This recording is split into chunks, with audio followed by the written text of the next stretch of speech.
自1979年对越自卫反击战以来，中国人民对越南的印象就一落千丈。现在国人提起越南人的第一印象就是未不熟的白眼狼。在千万越南人中，只有一个人能得到国人的例外宽容，他就是有越南国父、中国人民老朋友之称的胡志明。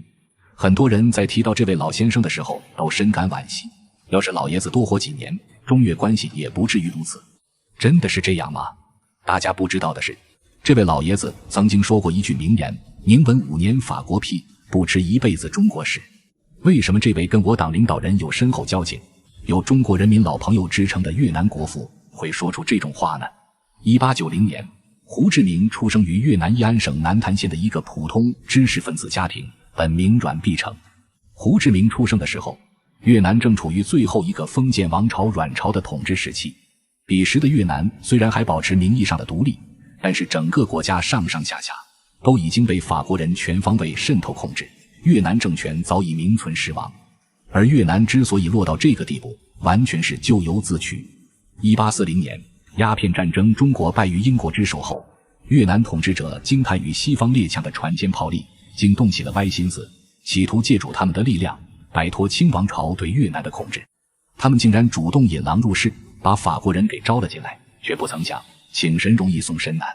法国人的势力触角很快就渗透了越南社会的方方面面，成了伟大难调之势。等越南人回过神来之后，局面早已无力回天。1883年，自觉时机成熟的法国人开始对越南进行全面吞并。为了清除最后一块绊脚石，越南的宗主国中国，为了争夺对越主导权，双方在越南北部爆发大战。这场战争最后以中国不败而败，法国不胜而胜告终。清朝势力退出越南之后，失去了最后倚仗的越南，终于在1885年彻底沦为法国的殖民地，这也算是求仁得仁了吧。阮朝虽然已经名存实亡，但越南的爱国之士却从来都没有放弃过对国家独立的追求。在法国统治期间，很多爱国之士仍坚持与法国人展开地下斗争。为了清除反抗势力，法国人对越南采取了高压统治，民族矛盾日益尖锐。胡志明就是生长在这么一个大环境之中，他从小就见惯了法国人对越南爱国之士的镇压。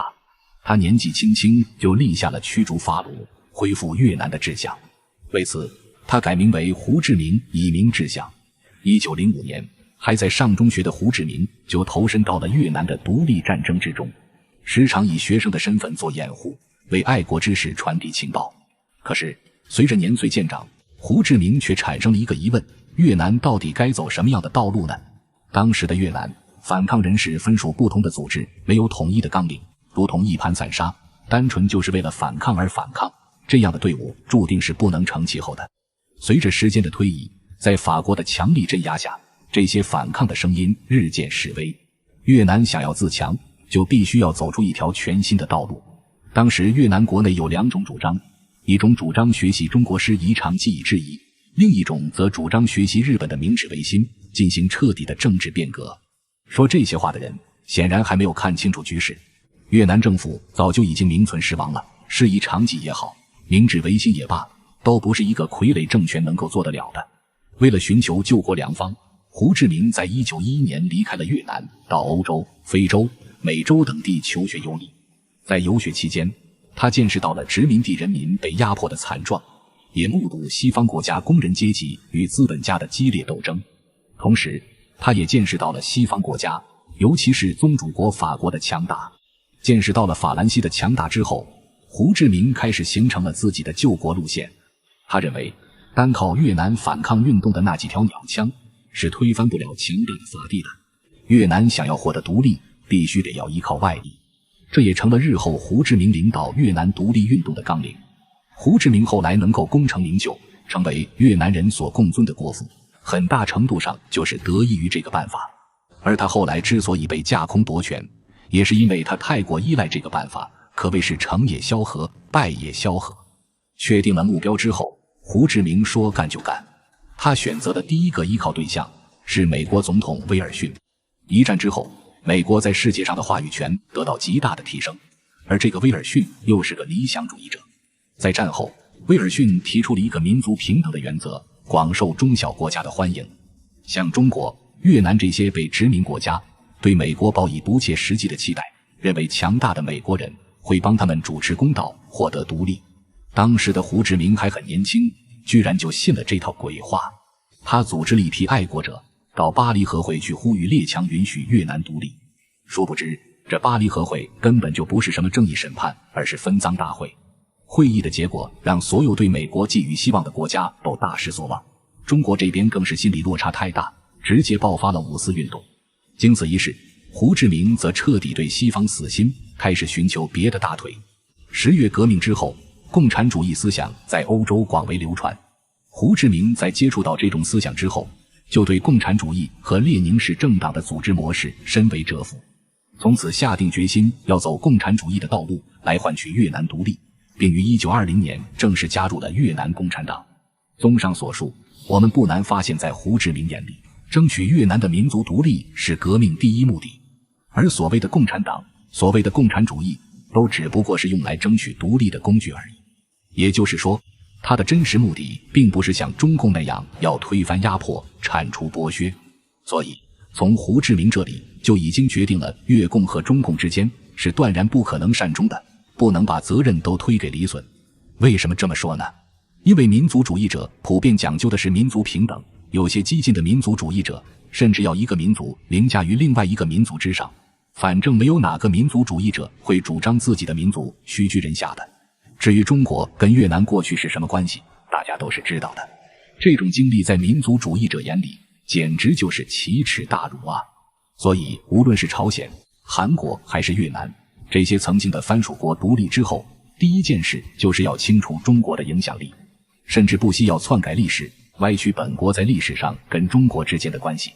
如果能力允许的话，他们甚至还会撕咬曾经的大哥来洗雪过去的卑微。话题再次回到胡志明身上。胡志明加入共产党之后，就成功跟苏联搭上了线，并且还结识了当时正在法国留学的周恩来、邓小平、蔡和森等旅欧中国少年共产党员。1924年，在苏联的撮合下，中国的国共两党开始合作，而胡志明就作为苏联代表，被派到了中国跟周恩来等人一起工作。在黄埔期间，胡志明跟周恩来、陈赓等一大批中共未来的领导人结下了深厚的交情。在苏联的资助下，国共两党势力迅猛发展，短短数年之内就横推大江南北，这让胡志明看到了希望的曙光。既然国共两党可以靠苏援翻身，那我越共为什么就不行？此后他一直在苏联活动，希望从斯大林那里融到一笔天使投资。可斯大林这个人虽然人品不怎么样，但是眼光那是真的毒辣。他一眼就看穿了胡志明是个披着共产主义外衣的民族主义者，对胡志明的请求一直推三阻四打哈哈。胡志明无奈之下只好离开苏联来中国指挥国内革命。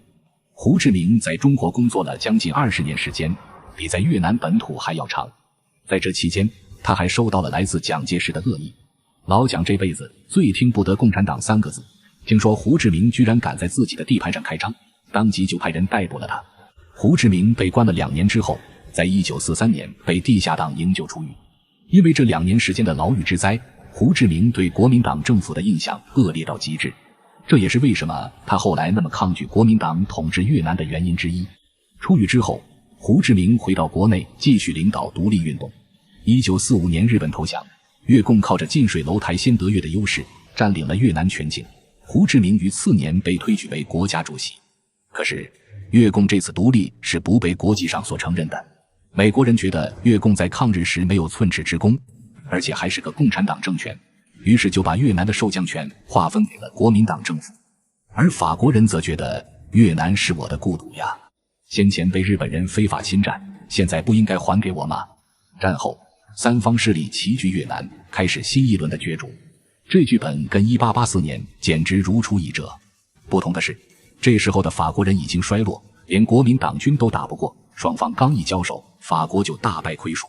这本来是好事吧，可是胡志明却恐慌得不得了。中国上次到来就统治了越南上千年，这次难道还要把越南变成中国的郡县吗？这对于胡志明这个民族主义者来说是绝对不可以接受的。在他们眼里，中国跟法国一样，都是越南独立的拦路虎。再者说，以蒋介石对共产党的憎恨程度，他要是统治了越南，那么越共还有活路吗？因此说什么也得把国民党军队赶走。为了把中国人赶出去，胡志明做了一个背叛祖宗的决定，他居然要跟法国人联手把中国轰走。对于胡志明这个神操作，越共高层纷纷表示不能接受。这就好比今天有人说要放下历史仇恨，跟日本人一起携手抗美一样。可胡志明才不管这些，只要能争取到国家的独立，他才不在乎用什么手段。面对越共党内的反对声音，胡志明爆出了那句宁稳5年法国屁，不吃一辈子中国史的名言，来宣示自己抗中反华的决心。为此，胡志明不惜力排众议，冒天下之大不韪，跟法国人签订了停战协议，一起赶走中国。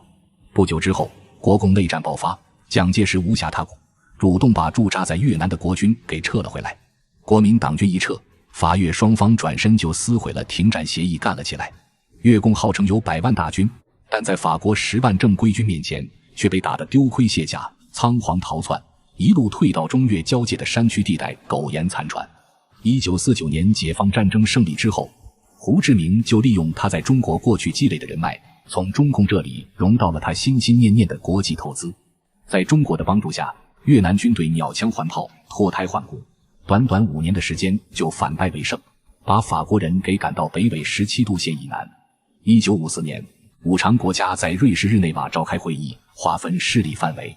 双方约定，朝鲜半岛以38线为界，越南地区以17度线为界，划分2个阵营的势力范围。胡志明过去几十年一直依赖外部力量来获取独立，但是借助国际力量，就必然要受助于国际力量。当国际列强为了需要把越南一分为2的时候，你也只能乖乖地接受命运。可是越共的民族主义者们却不愿意接受这样的命运。